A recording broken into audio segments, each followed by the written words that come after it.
শ্রীমদ্ভাগবতম প্রথম স্কন্ধ সপ্তম অধ্যায় শ্লোক ৫১।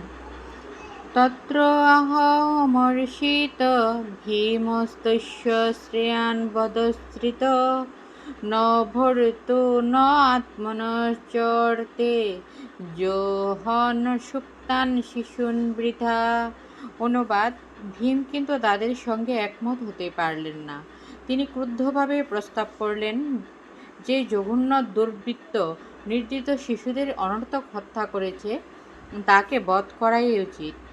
তত্র তখন আহ বলেছিলেন অমর্ষিত ক্রুদ্ধভাবে, ভীম ভীম তস্য তার শ্রেয়ান চরম মঙ্গলের জন্য বধ করা শ্রিত মনে করেছিলেন, ন না ভর্তুপতির ন না আত্মন তার স্বীয় পুত্র, চ এবং অর্থের জন্য, য যে অহন হত্যা করেছে, সুপ্তান সুপ্ত, শিশুন শিশুদের, বৃথা অনর্থক।